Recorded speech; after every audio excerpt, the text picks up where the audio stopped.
Bismillahirrahmanirrahim. Shadaqallahul adzim. Masya Allah, kita ini umat Islam dikasih oleh Allah, dianugerahi oleh Allah kenikmatan, berkah, kegembiraan, ketentraman yang luar biasa dengan Idul Fitri. Kita tulis di kartu-kartu ucapan lebaran, ditulis oleh para wartawan di koran-koran, diucapkan di radio-radio, di media sosial, dimanapun. Selamat Idul Fitri, selamat kembali ke fitrah. Allah ini memiliki strategi komunikasi yang luar biasa. Kita diberi kesempatan untuk lari dari fitrah kita. Kemudian setahun sekali kita diminta untuk kembali ke fitrah itu.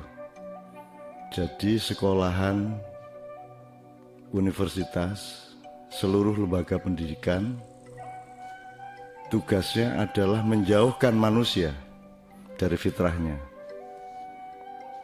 Kurikulumnya, mata-mata kuliah dan pelajarannya, cara gurunya mengajar, janji-janji sesudah sekolah, pekerjaannya, kebudayaannya, mekanisme sosialnya, politiknya, dan segala sesuatu di dalam peradabannya itu di set up, di plan atau didesain untuk membawa manusia semuanya menjauh dari fitrahnya. Kenapa sekolahan dan kebudayaan menjauhkan manusia dari fitrahnya? Karena nanti setahun sekali Allah menyuruh semua manusia itu untuk kembali ke fitrahnya. Hanya orang yang pergi yang ditawari untuk kembali. Itulah sebabnya sekolahan, universitas, dan semua lembaga-lembaga pendidikan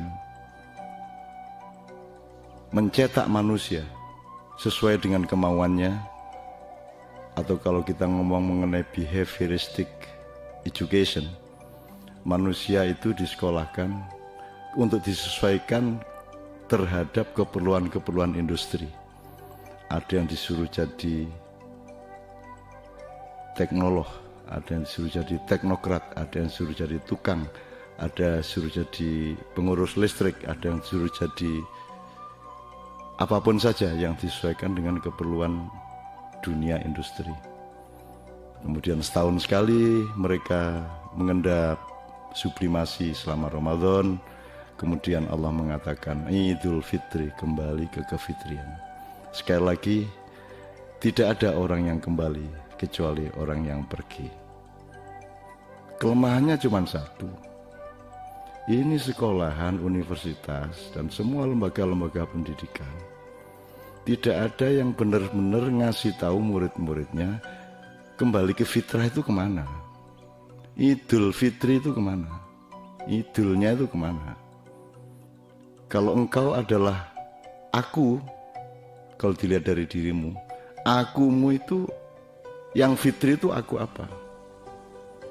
Kalau aku budaya pasti bukan aku fitrah. Aku politik bukan aku fitrah. Aku profesional bukan aku fitrah. Aku insinyur, aku dokter Andes, aku menteri, aku lurah, aku presiden, aku pedagang, aku seniman, aku ulama, aku kiai. Itu semua bukan aku fitrah. Nah, siapa ini yang bagian ngasih tahu aku fitrah itu yang mana? Apakah aku muslim itu fitrah? Karena ketika engkau fitri, berada sebagai janin dan bayi di kandungan ibumu, engkau bukan atau belum aku Islam. Kalau yang dimaksud Islam adalah kata benda dan identitas. Bahkan ketika engkau masih di PAUD dalam usia balita, engkau belum aku Islam. Jadi aku fitrah ini yang mana? Aku fitrah itu yang bagaimana? Yang apa? Yang siapa? Jadi kita minta tolong agar para ulama, para dosen, para guru, kaum intelektual, dan semua pemimpin-pemimpin nilai di dalam masyarakat ngasih tahu kepada masyarakat, kepada manusia, kepada anak-anak kita, kepada keponakan dan cucu-cucu kita. Fitrah itu yang mana? Aku fitrah itu yang apa? Allah mengatakan bahwa sebelum kita lahir itu kita mengadakan perjanjian dengan Allah. Nah, mungkin itulah aku sejati. Dan itu tidak ada pelajaran yang mengeksplorasi, tidak ada kuliah yang mengeksplorasi, yang meneliti akunya manusia yang melakukan perjanjian dengan Allah itu, aku yang apa, yang bagaimana, dalam koordinat yang bagaimana, dan siapa, dan lain sebagainya.